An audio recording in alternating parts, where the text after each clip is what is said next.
Livro Joana d'Arc de Leon Denis, 1910. Capítulo 14. Joana d'Arc e a ideia de humanidade.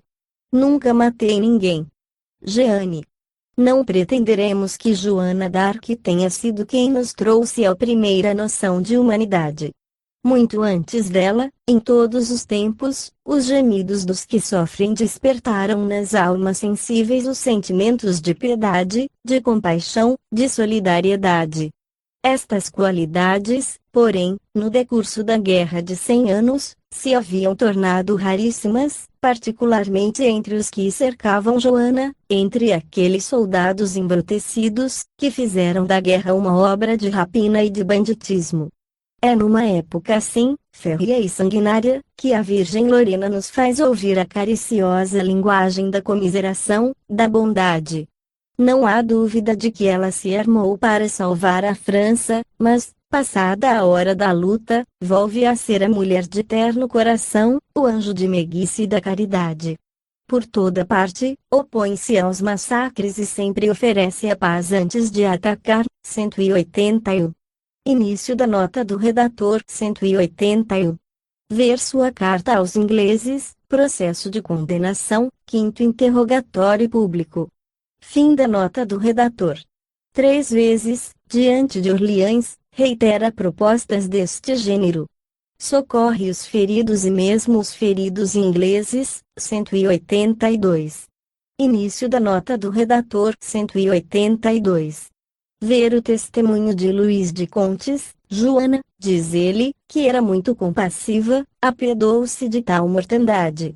Tendo visto um francês, que conduzia alguns prisioneiros, dar na cabeça de um deles uma pancada tão brutal que o homem caiu como morto, ela desceu do cavalo e fez com que o inglês fosse ouvido em confissão.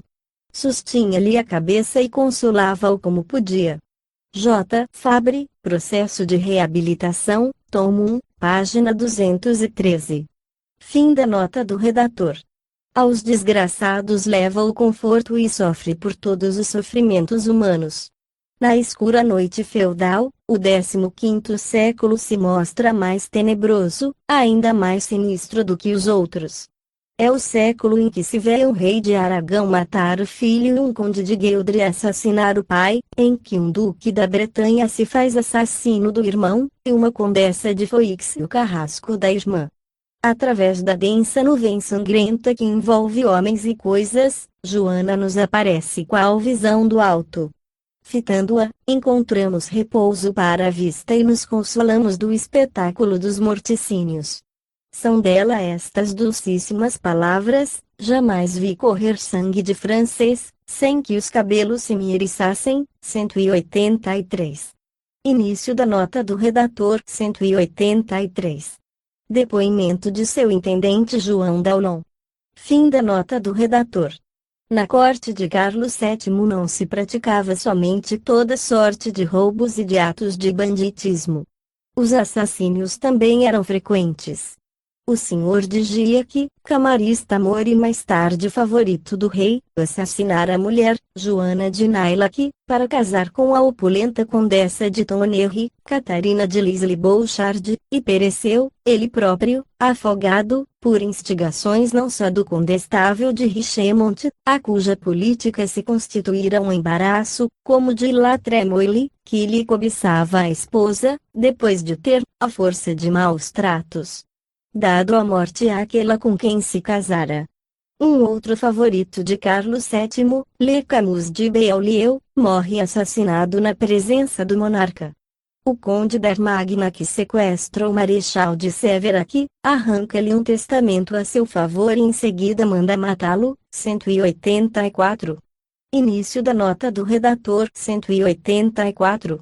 Segundo Lavice, Histoire de France, tomo 4, páginas 24 e 27. Fim da nota do redator. Num meio assim monstruoso é que a boa Lorena cumpre intervir. Essa circunstância lhe tornará ainda mais penosa a tarefa e multiplicará, para a sua sensibilidade, as causas de sofrimento.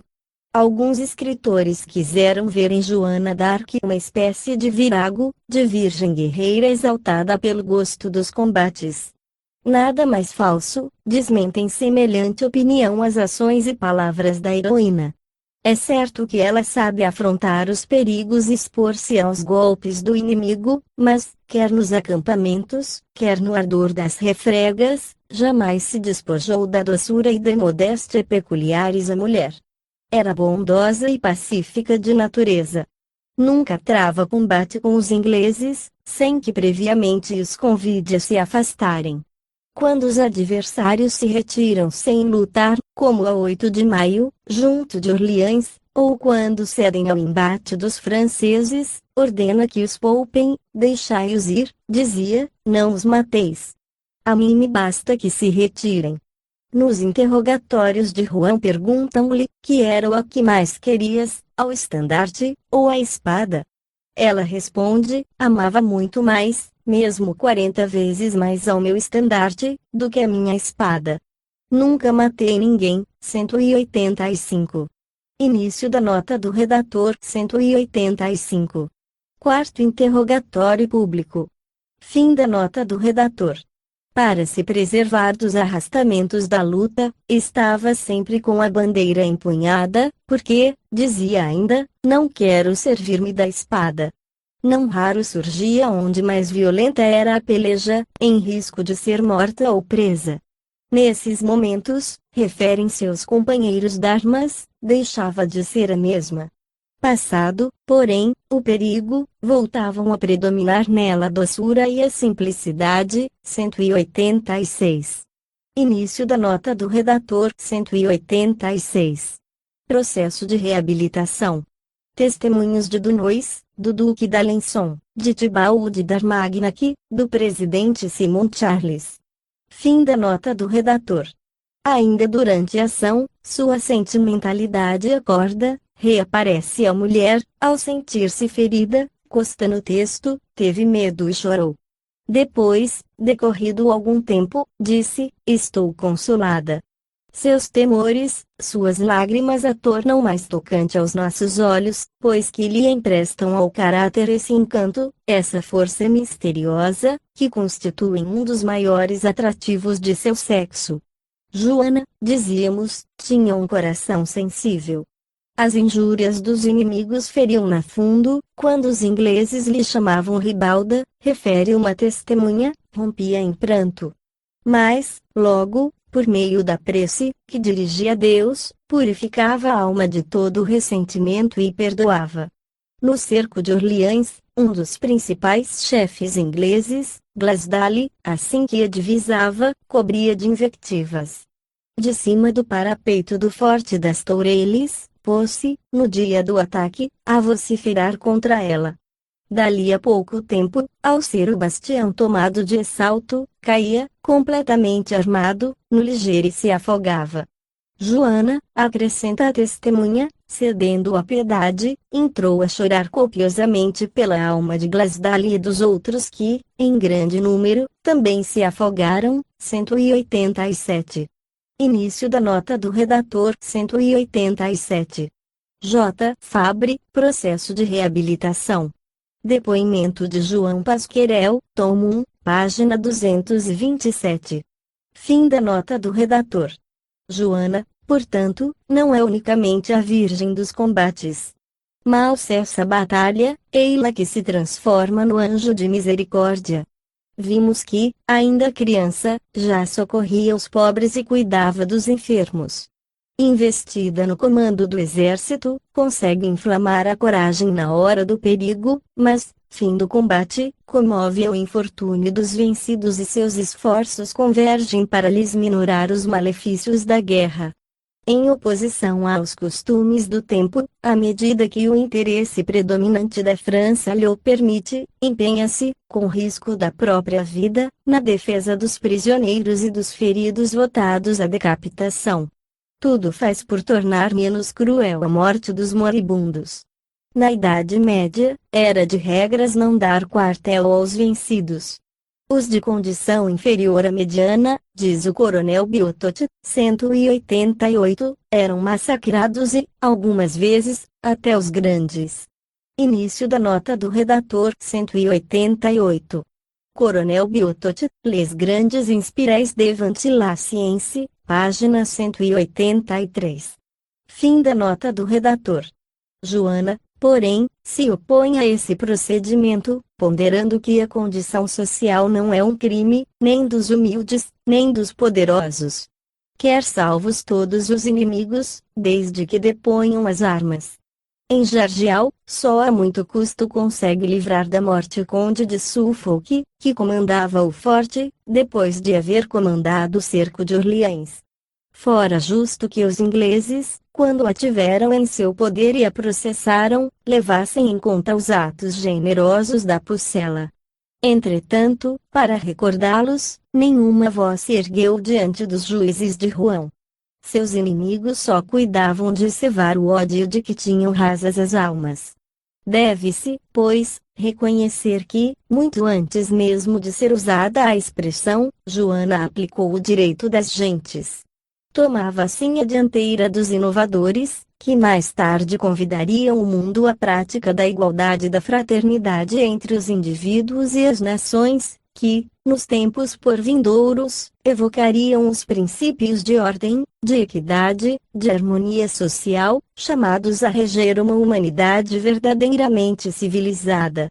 Sob este ponto de vista, a boa Lorena prepara as bases de um futuro melhor e de um mundo novo. Joana, como se vê, soube, em tudo, ater-se a uma justa medida. Naquela alma tão bem equilibrada, o amor ao país excede a todos os outros, mas sem exclusivismo. Qualquer dor humana lhe infunde piedade, comiseração.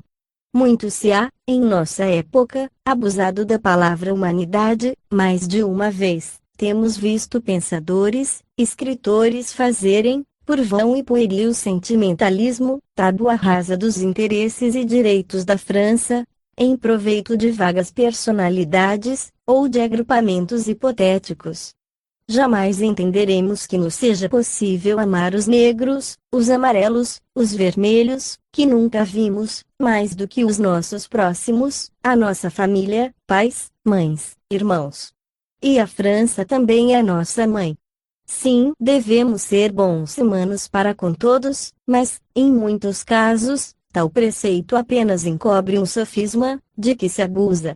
Se descêssemos ao fundo das coisas, perceberíamos simplesmente que alguns desses grandes humanitários forjam para si, por meio de teorias adrede imaginadas, deveres fictícios, a cujo cumprimento bem sabem que não serão obrigados, visando a iludir outros, imperiosos imediatos, para com os indivíduos que os rodeiam, para com seu país, a França. Muitos, caindo num excesso oposto, detestam tudo que é estrangeiro, alimentam ódio cego contra os povos que nos hão guerreado. Que os reveses sofridos não nos obliterem os sentimentos de justiça e nos não impeçam de reconhecer as qualidades e a bravura das nações que nos venceram. A pergunta: Deus odeia os ingleses? Joana responde: do ódio de Deus aos ingleses nada sei, mas ele quer que os ingleses saiam da França e voltem para seu país. 189. Início da nota do redator. 189. Oitavo interrogatório secreto. Fim da nota do redator. Como Joana, sejamos equânimes e não odiemos os inimigos. Saibamos render homenagem ao merecimento, trate-se embora de um adversário. Defendamos nossos direitos, nosso patrimônio, quando for preciso, porém não provoquemos os outros. A esta luz, a Virgem Lorena nos dá mais do que uma lição de patriotismo, dá-nos uma lição viva de humanidade. Armando-se, fê-lo muito menos em nome da lei de guerra, do que em nome da lei de amor, muito menos para atacar, do que para defender e salvar.